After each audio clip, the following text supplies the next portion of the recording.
Romanos 8, no, perdón, Romanos parte 8. Eso va a ser la parte 8 de esta serie de Romanos, pero vamos a estar mirando el capítulo 9 ahora.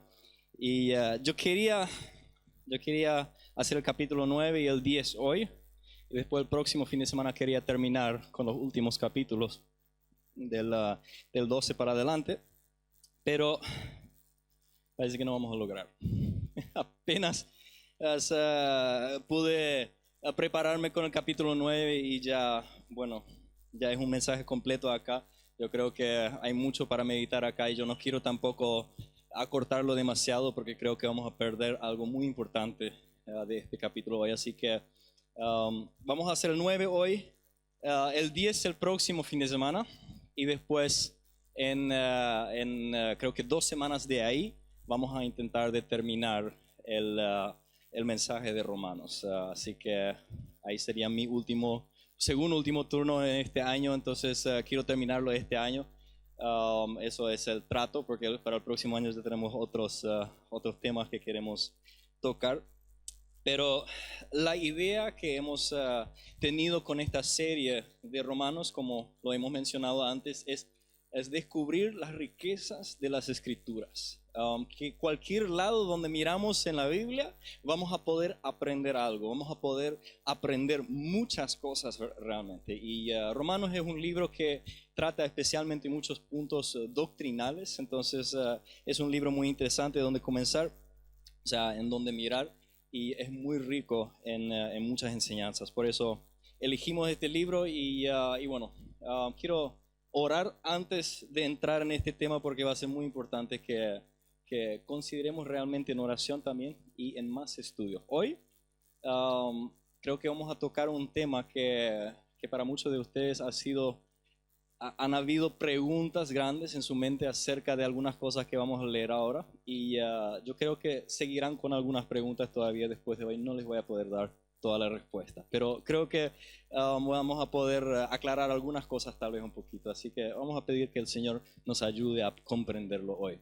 Señor Jesús, te damos gracias por esta noche que tú nos das. Gracias, Padre, por tu enorme amor. Y, Señor, gracias por tu palabra, que es fiel y, Señor, que es veraz, que es verdadero, que nos transforma, que nos ayuda a entender la vida y que nos da vida cuando el Espíritu Santo lo utiliza, cuando el Espíritu Santo lo cambia en vida para nosotros. Y así te pedimos hoy, Espíritu Santo, a que tú utilices la palabra de Dios hoy, que utilices tu palabra para infundir vida en nosotros, para que nuestra vida pueda reflejar el carácter y la persona de Jesucristo más y más. Ayúdanos a entender este texto en esta noche para que tú seas honrado y glorificado a través de ello, Jesús. Amén.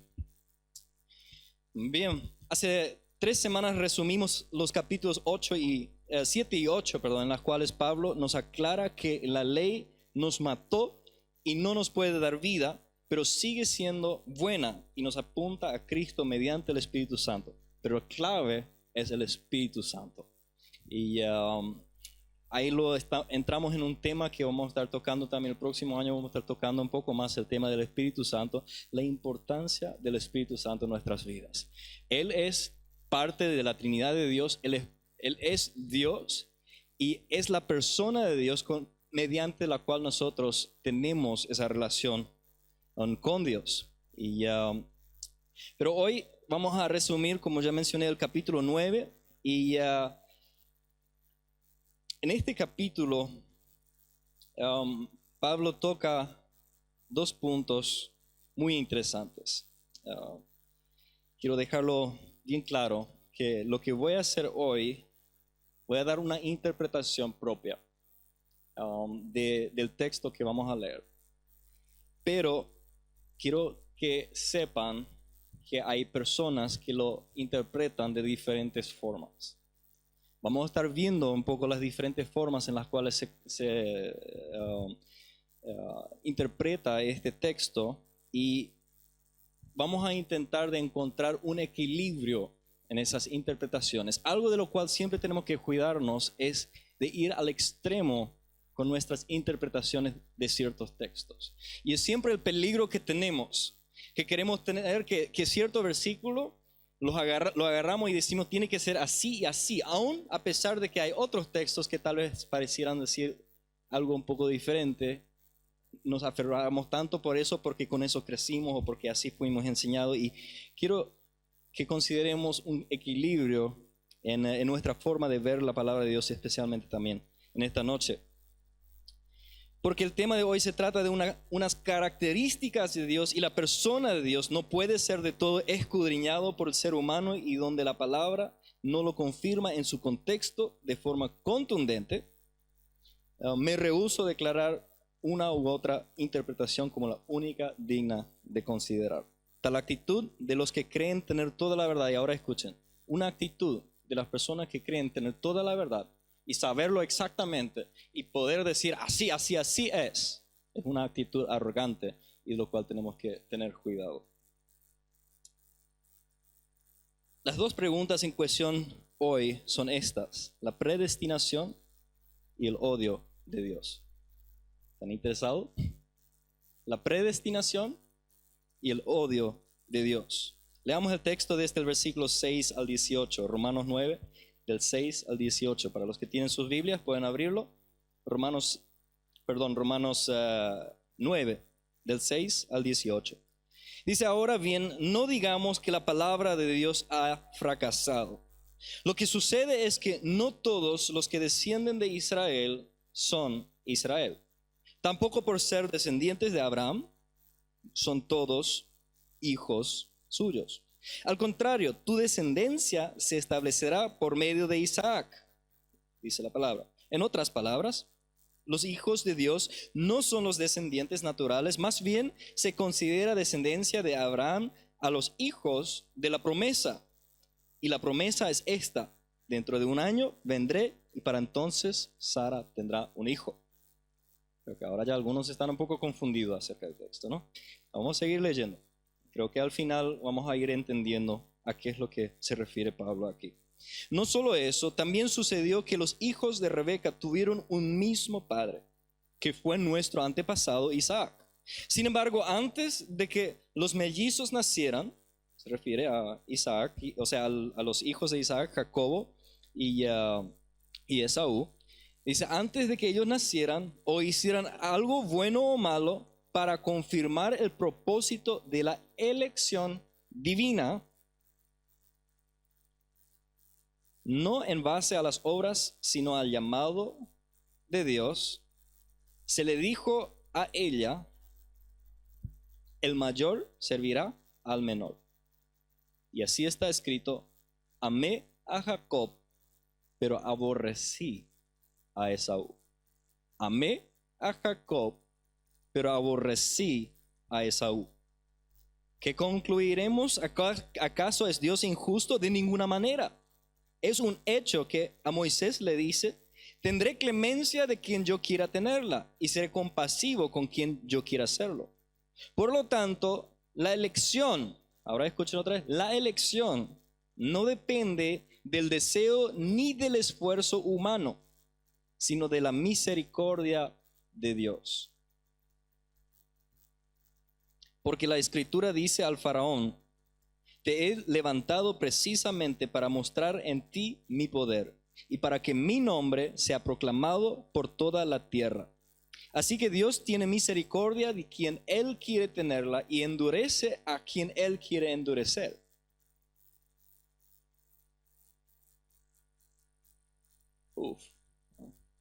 Así quisiéramos agarrar textos como esos y sacar la tijera, ¿verdad? Cortar un pedazo para quedarnos otra vez a paz, ¿verdad? El problema es que después de hacerlo no nos vamos a quedar con paz tampoco, porque sabemos que ahí está. Especialmente el versículo 13 y después el 16 nos presentan estos dos problemas. Nos presentan dos problemas, pero al mismo tiempo creo que simplemente nos aclaran y coinciden con lo que ya fue escrito en los versículos anteriores. Si entendemos a qué es lo que se refiere con esto: amé a Jacob, aborrecí a Esaú. Y si entendemos a qué se refiere cuando habla de la elección que no depende del deseo ni del esfuerzo humano, sino de la misericordia de Dios, cuando entendemos eso, vamos a entender también todo lo que precede este texto en este capítulo. Y las dos expresiones se refieren a la misma cuestión, que es la elección divina. Dios aborreció a Esaú. ¿Es posible que Dios puede aborrecer a alguien? ¿Es posible que Dios aborrece a algunos humanos, a otros no? ¿Que Él ama a uno y Él aborrece al otro? ¿Es posible eso? No sé de vos, pero para mí al leer este texto me choca y me deja con una tarea: descubrir qué es lo que significa. Porque no me coincide con otros textos en la palabra, en mi forma de verlo a primera vista. En el versículo 13 Pablo cita un texto antiguo de Malaquías. Específicamente en el capítulo 1 de Malaquías, el verso 2 y 3, donde Dios dice a su pueblo, dice: yo los he amado, dice el Señor. ¿Y cómo nos has amado?, replican ustedes. ¿No era Esaú hermano de Jacob? Está hablando a los descendientes de Jacob, ¿sí? A los israelitas. Les habla y le dice lo siguiente: ¿no era Esaú hermano de Jacob, o sea, hermano de ustedes? Sin embargo, amé a Jacob, pero aborrecí a Esaú, y convertí sus montañas en desolación, y entregué su heredad a los chacales del desierto. Después hay otros textos que parecieran decir lo mismo. Salmos 11, verso 5 dice: el Señor examina al justo y a los malvados, y aborrece a los que aman la violencia. Luego Salmo 5, verso 5 dice: no hay lugar en tu presencia para los altivos, pues aborreces a todos los malhechores. Jeremías 12, 8 dice: mi heredad, está hablando de Israel, de su pueblo elegido, a quien recién dijo: yo les amé a ustedes, pero aborrecí a Esaú. Le amé a Jacob, pero aborrecí a Esaú. Acá él dice en Jeremías 12:8, dice: mi heredad a Jacob, a Israel, vino a ser para mí como león en la selva, rugió contra mí, por tanto la aborrecí. ¿Cómo Dios puede en un momento decir a su pueblo que lo ama y que siempre lo va a amar y que su amor es eterno para su pueblo, y después en otro momento dice: lo aborrecí? En general, la interpretación más aceptada de estos textos es una interpretación que llamamos el lenguaje de preferencia. Y creo personalmente que es la que mejor respalda la palabra de Dios. Lo que se entiende bajo el lenguaje de preferencia es que Dios no le aborrece a Esaú de la forma en la cual nosotros interpretamos aborrecer, sino más bien dio preferencia a Jacob por encima de Esaú. Es decir, eligió darle a Jacob esa tremenda promesa de Israel. Fíjense, también los descendientes de Esaú, todos eran descendientes de Israel, ¿sí? De Jacob, todos eran descendientes de él. Sin embargo, a Esaú no le eligió para que él sea el padre, o sea, el antecedente de Israel, aunque era hijo de Israel, que es Isaac. Él demostró su carácter de amor a uno, pero no al otro. Aborrecer en este sentido simplemente significa la abstinencia del amor. Otros pasajes de la Biblia apoyan esta interpretación. Por ejemplo, Jacobo y Lea. Todos conocen la historia de Jacobo, ¿no? Quien trabajó 7 años por su esposa Raquel. Y después de haber trabajado 7 años por su esposa Raquel, ¿qué hace Labán? ¿Quién conoce? ¿Quién sabe quién fue el peor músico en la Biblia? Dicen que fue Labán, porque Jacobo le pidió la menor, pero Labán le dio la mayor, ¿no? Le dio a Lea, no a Raquel. Él le pidió a Raquel, él quería tener la menor, pero le dio la mayor. O sea, para los que no son músicos tal vez se preguntan, ¿y qué es la mayor, qué es la menor? Es que son los acordes que usamos acá para tocar. Y a veces cuando algo suena un poco raro acá arriba es porque tal vez se tocó un menor en vez de un mayor. Después dice, Dios mismo dice en Génesis 29:1 dice que Lea no era amada por Jacob. En otras palabras, la aborrecía. Porque lo opuesto de amar es aborrecer. Que Jacobo le aborreció a Lea.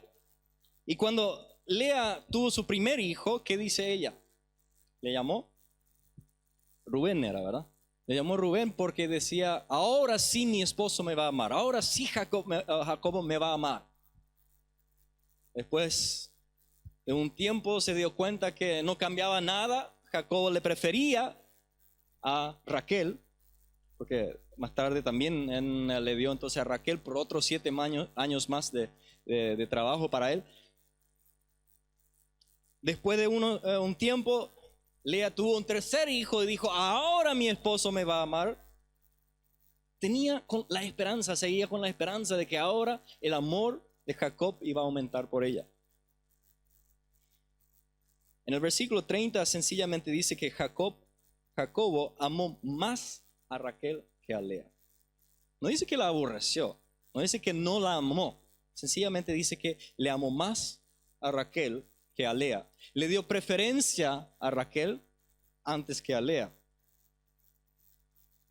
Después tenemos el ejemplo de Jesús utilizando ese mismo tipo de lenguaje en Lucas capítulo 14, 26. Dice, si alguno viene a mí y no aborrece a su padre y madre, y mujer, e hijos, y hermanos y hermanas, y aún también su propia vida, no puede ser mi discípulo. ¿Qué hacemos con ese texto? ¿Cómo podemos aborrecer a nuestros padres? ¿Cómo podemos aborrecer nuestra propia vida? ¿Cómo podemos aborrecer a los demás? Como para amarle a Cristo, no tiene sentido. La palabra de Dios dice que si no nos amamos los unos a los otros, no tenemos el amor de Dios en nosotros. Es que es un lenguaje de preferencia que Jesús utiliza acá, de comparación. En comparación, nuestra preferencia siempre debe ser dado a Cristo. Que si mis padres me piden algo que va a ir en contra de la voluntad de Cristo, que me va a impedir a servirle a Cristo, yo he de amarle primero a Cristo. He de darle preferencia primero siempre a Cristo. Y creo que eso es el ejemplo más claro que tenemos de esta clase de lenguaje. Es muy obvio que es un lenguaje de comparación que Jesús utiliza. Y esto nos lleva al segundo punto. Además debemos llevar en cuenta textos como Juan 3:16, porque de tal manera Dios amó al mundo. No excluye algunas, no dice, porque de tal manera Dios amó a los que Él escogió. Él amó a todos, a todo el mundo amó. Primero de Juan 4:8-10 dice, el que no ama no ha conocido a Dios, porque Dios es amor. ¿Y cómo un Dios de amor entonces puede aborrecer? Sencillamente al decidir no entregarle el amor a uno.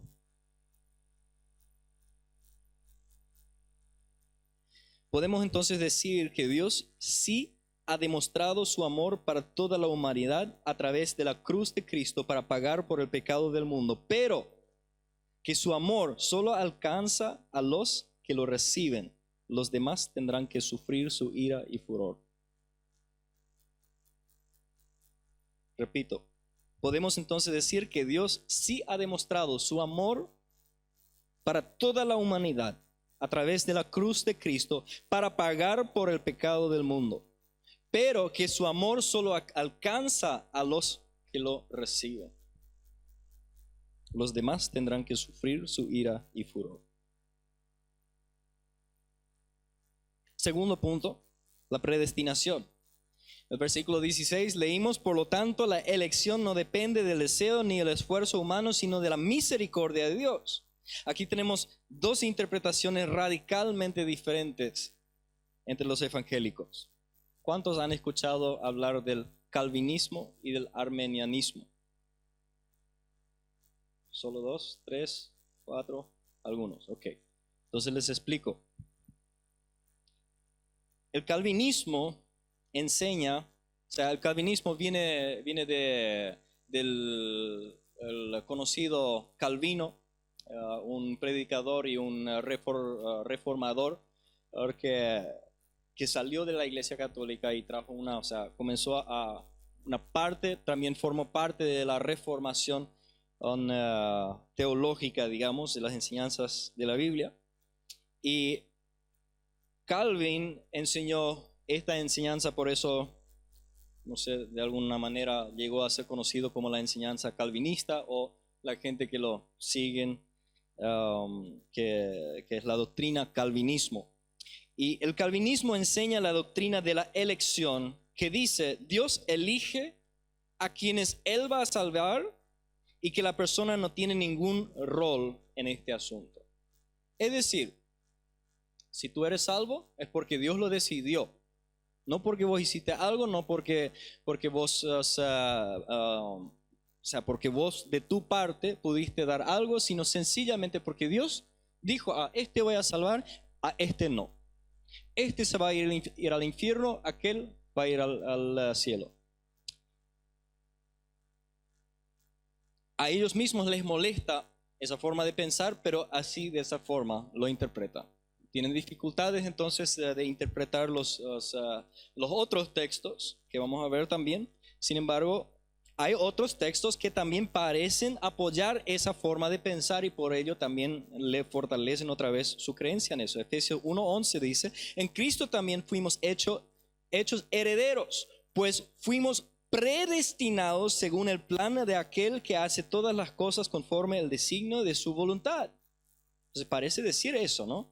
Pareciera decir que nosotros no tenemos ningún decir en nuestro futuro.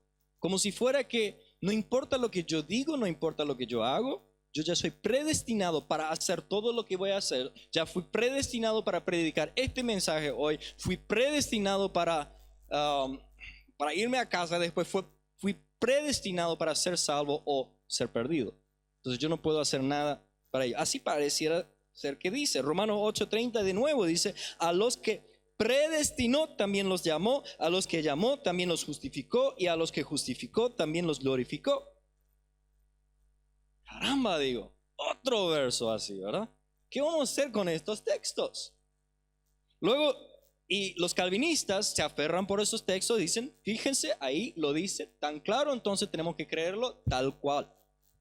Así como suena, así tenemos que agarrarlo, así tenemos que entenderlo. Fuimos predestinados, no tenemos ninguna elección nosotros. Después viene el arminista, que cree en el armenianismo, y él dice, no, Dios ya hizo todo de su parte y depende completamente de la decisión de los hombres. Porque Marcos capítulo 16 dice que el que crea y sea bautizado será salvo. O sea, el que hace algo, el que pone su fe en Cristo, se bautiza, este va a ser salvo. Entonces no tiene nada que ver con la predestinación de Dios, no puede ser eso. Nos aferramos más bien por este texto y otros textos similares y no creemos en la predestinación, pero luchan con interpretar esos versículos anteriores. Yo me uno con una línea de pastores, hay más y más pastores hoy día que concuerdan en que deberíamos tener mucho cuidado con los ismos. Calvinismo, armenianismo, después hay muchos otros ismos. Son interpretaciones doctrinales acerca de ciertas cosas para definir cómo lo que ellos creen acerca de cierta enseñanza, cierta doctrina. Yo creo que los dos tienen una porción de la verdad.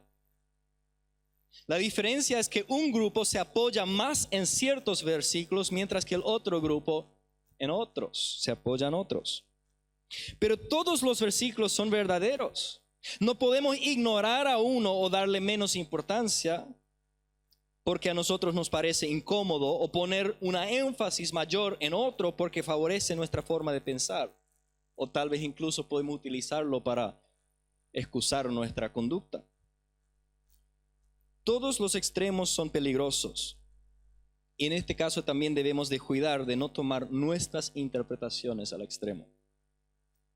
Creo que los versículos mencionados, que aparentan decir dos cosas diferentes, concuerdan en perfecta armonía. Porque por un lado, Dios eligió a quienes Él se revelaría. Primeramente, Él se reveló a los judíos. ¿Los judíos pudieron hacer algo para ello? No. Dios mismo se presentó. Después Él se presentó a sus discípulos. Jesús, se eligió 12 discípulos. ¿Los 12 discípulos pudieron hacer algo para que ellos fueran elegidos? No. Fueron predestinados para ser sus primeros discípulos.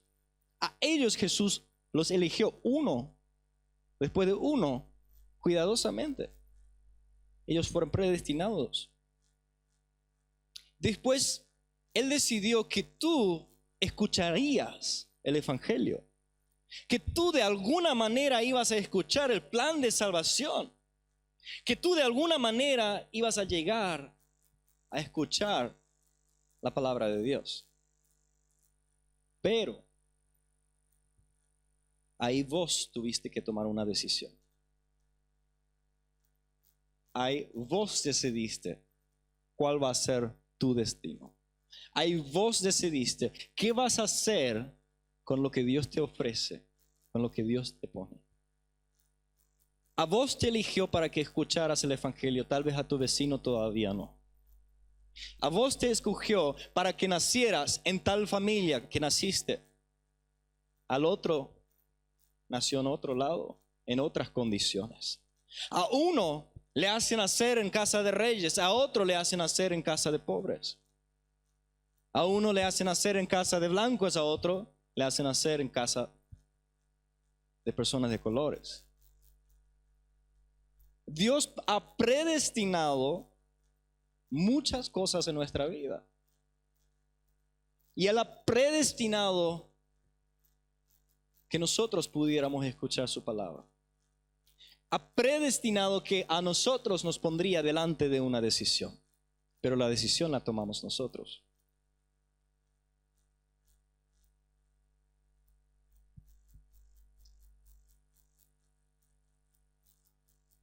Mateo 13:11, Jesús decía a sus discípulos: a ustedes se les ha concedido conocer los secretos del reino de los cielos, pero a ellos no. Había una distinción. A unos Dios amó, a otros podríamos decir las aborreció. O sea, los dejó al lado por ese tiempo, con un propósito. Romanos 9, seguimos acá en el versículo 19 a 21, dice: pero tú me dirás entonces, ¿por qué todavía nos echa la culpa a Dios? Justamente porque pareciera decir así, que Dios ya es quien elige por nosotros. ¿Por qué entonces Él nos echaría la culpa? ¿Quién puede oponerse a su voluntad entonces? Y Pablo responde, dice: ¿quién eres tú para pedirle cuentas a Dios? ¿Acaso le dirá la olla de barro al que la modeló? ¿Por qué me hiciste así? ¿No tiene derecho el alfarero de hacer del mismo barro unas vasijas para usos especiales y para otro para usos para fines ordinarios? Es decir, ¿quiénes somos nosotros para cuestionarle a Dios de por qué nos ha puesto en la situación en la cual estamos? ¿Quiénes somos nosotros para reclamarle a Dios por qué nos ha puesto en tal familia? ¿Quiénes somos nosotros para reclamarle a Dios por qué nos ha puesto en tal comunidad? ¿Por qué nos ha hecho de tal color? ¿Por qué nos ha hecho de tal estatura? ¿Por qué nos ha hecho de tal apariencia? ¿Dios no puede hacer lo que Él quiere si Él es Dios? Permitamos que Él decide todo acerca de nosotros en cuanto a cómo nuestra personalidad, nuestro color de piel, nuestro trasfondo, nuestros idiomas, etc. Permitamos que Él elija. Dejemos que Dios sea Dios y démosle gloria en medio de Él. Pero que decidamos servirle a Él.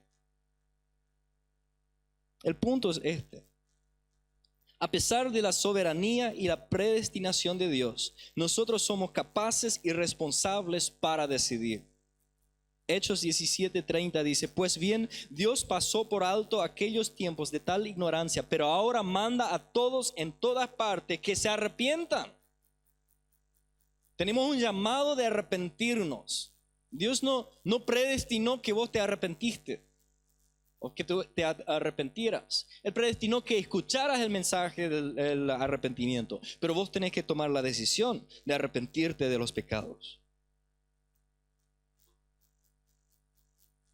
En Ezequiel 18:23 dice, ¿acaso creen que me complace la muerte del malvado? No quiero la muerte, no quiero más bien que abandone su mala conducta y que viva. Yo el Señor lo afirmo, eso es el deseo de Dios para. ¿Cómo podría ser el deseo de Dios que se arrepientan y que vivan antes de que mueran si Él había predestinado que se vayan al infierno? ¿Me entienden? Tenemos aclarando eso de que sí nosotros decidimos. Y el ejemplo de Caín creo que también lo aclara bastante bien. Todos sabemos la historia de Abel y Caín cuando ellos ofrecieron su sacrificio, o sea, su ofrenda a Dios. La ofrenda de Abel dice que el humo subió directamente para arriba, era como una señal de que Dios le agradaba y el que lo recibía. Y después la ofrenda de Caín no subió para arriba, sino que como un viento que le llevó y él sintió que Dios no había aceptado su ofrenda. Y él tuvo envidia de su hermano y se enojó con su hermano. Y ahí Dios se le acerca a Caín y le dice algo muy interesante. Génesis 4:7 decía, si hicieras lo bueno, podrías andar con la frente en alto. Pero si haces lo malo, el pecado te acecha como una fiera lista para atraparte. No obstante, tú puedes dominarlo. Lo pone totalmente en las manos de Caín. Caín no fue predestinado para matar a su hermano Abel. Caín no fue predestinado al fin hacia donde él se fue. Él decidió, porque él tenía el poder para dominarlo. Tú puedes dominarlo, decía. El equipo de alabanza puede subir. No pretendo, como ya mencioné al principio, haberles respondido por completo a esta cuestión de la predestinación y del odio de Dios. Porque la persona de Dios y sus misterios son tan grandes y tan profundos que ni en toda la eternidad la podremos escudriñar todo. A menudo me recuerdo del texto de Isaías 55:8-9 que dice, porque mis pensamientos no son los de ustedes, ni sus caminos son los míos, afirma el Señor. Mis caminos y mis pensamientos son más altos que los de ustedes, más alto que los cielos sobre la tierra. Lo que podemos estar seguros es que Dios está en control, que Él sabe exactamente lo que hace y que a nosotros nos queda arrepentirnos de nuestros pecados y decidirnos por una vida para la gloria de Dios. Amén. Yo les invito a ponerse de pie. Señor Jesús, te damos gracias por tu gran amor. Te damos gracias que tú eres soberano, Dios, y que tú has elegido cada detalle de nuestras vidas, Señor. En qué familia naciéramos, en qué comunidad. Señor, te damos gracias por ello. Gracias, Señor, por la forma en que tú nos has creado. Y gracias, sobre todo, gracias por darnos la oportunidad de decidir. Por darnos esta oportunidad de arrepentirnos de nuestros pecados, de volvernos a ti y de recibir tu gran amor por nosotros. Gracias, Jesús, que tú derramaste tu sangre en esta cruz, demostrando tu amor incomparable. En esta noche, Señor, te pedimos perdón por donde nosotros no te hemos reconocido y te invitamos a que seas nuestro Señor y nuestro Salvador para tu honra y tu gloria. Y Señor, ayúdanos a crecer en nuestro conocimiento de tu persona, de tu carácter, de quién tú eres, cada día para tu honra y tu gloria, Jesús. Amén.